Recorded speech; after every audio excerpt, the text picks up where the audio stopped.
انفقوا مما رزقناكم من قبل ان يأتي يوم لا بيع فيه ولا خلة ولا شفاعة. اللہ کا دیا ہوا مال اللہ کے دین کی سربلندی کے لیے خرچ کرنا اتنا عظیم کام ہے. اللہ کے رسول صلی اللہ علیہ وسلم نے قسم اٹھائی ہے، میں قسم اٹھاتا ہوں جو صدقہ کرتا ہے اس کا مال کم نہیں ہوتا، اس کا مال بڑھتا ہے. پوری دنیا کی صداقت کو اگر اکٹھا کر لیا جائے، جہاں وہ صداقت ختم ہوگی وہاں محمد مصطفیٰ کی صداقت کا آغاز ہوتا ہے. مال کو اللہ کی راہ میں پیش کرنا، اس سے انسان کی جسمانی بیماریاں ختم ہوتی ہیں. داووا مرضاکم بالصدقہ، بیماریوں کا علاج چاہتے ہو صدقہ کیا کرو. صرف جسمانی بیماریاں نہیں، قلبی بیماریاں. ایک شخص آ کے کہتا ہے اللہ کے رسول دل بہت سخت ہے. فرمایا اطعم المسکین وامسح رأس الیتیم، یتیموں کی کفالت کیا کر، مسکینوں کو کھانا کھلایا کر.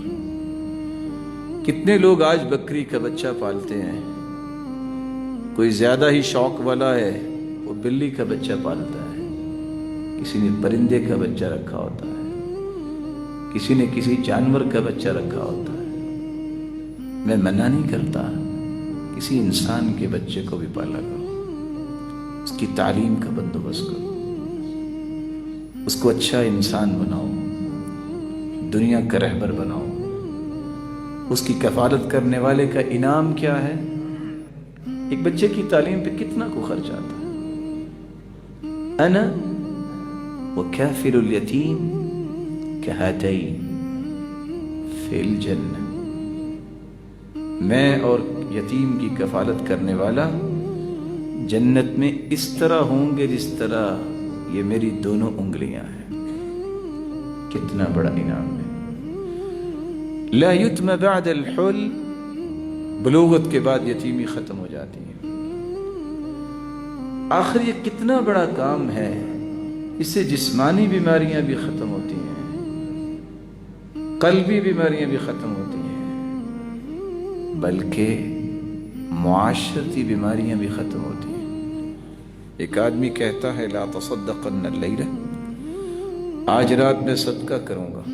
فخرج بصدقته فوضعها في يد زانیہ، رات کی تاریکی میں صدقہ کرنے نکلا اور ایک بدکار عورت کو صدقہ دے کے واپس آ گیا. فاصبح الناس يتحدثون تصدق على زانیہ، لوگوں نے صبح اٹھ کے باتیں کی، لو رات کو آیا تھا اور ایک غلط عورت کو صدقہ دے کے گیا. وہ پھر کہتا ہے لأتصدقن اللیلہ، آج میں پھر صدقہ کروں گا. فخرج بصدقتی فوضعها في يد سارق، کوئی چور چوری کرنے نکلا تھا، یہ اس کو صدقہ دے کے واپس آ گیا. لوگوں نے پھر باتیں کی. یہ پھر کہتا ہے لأتصدقن اللیلہ، آج رات میں پھر صدقہ کروں. فخرج بصدقتی فوضعها في يد غنی، کوئی غنی چہل پہل کرے نکلا ہوگا، یہ اس کو صدقہ دے کے واپس آ گیا. نہ غنی صدقے کے لائق ہے،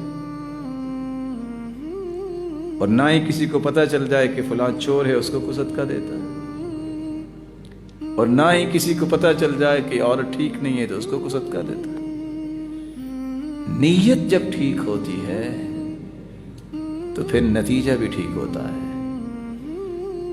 صبح اٹھ کے کہتا ہے اللہم لک الحمد علی سارق وعلی زانی وعلی غنی، اللہ تیری ہی تعریف ہے جس کو تو دلا دے، میں نے تو تیری رضا کے لیے خفیہ صدقہ کیا.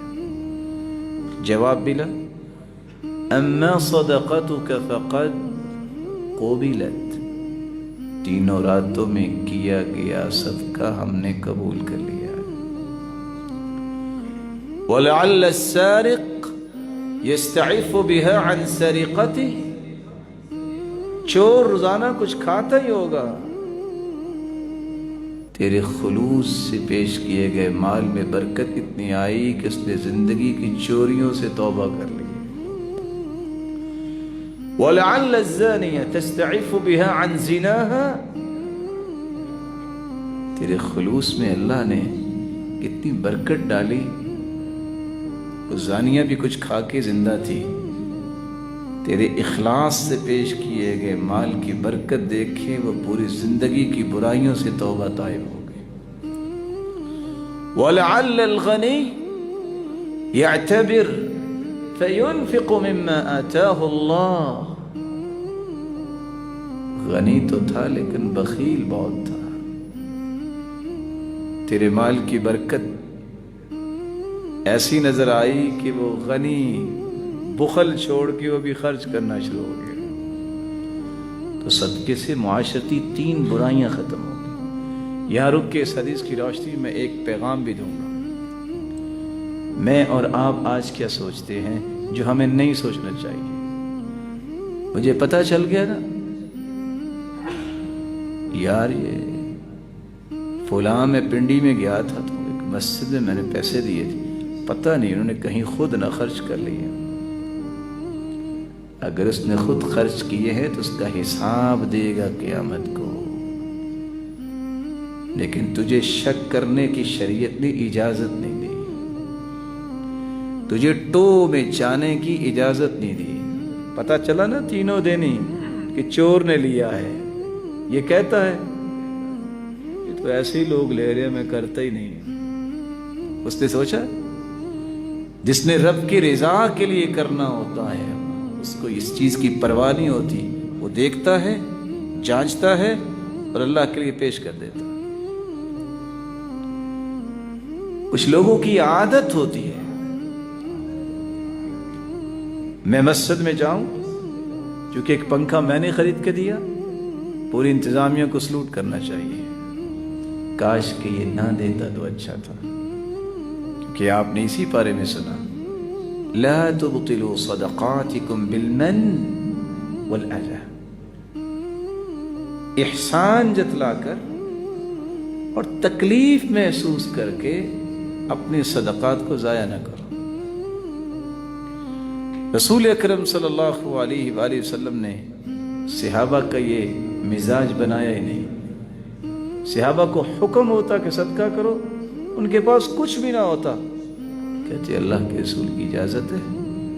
کننا نتحامل علی اظہرنا، کلاس سے بیٹھے بیٹھے اٹھ کے بازار جاتے، سامان اپنی کمر پہ اٹھاتے، 1-2 درہم ملتے لا کے صدقہ کر دے۔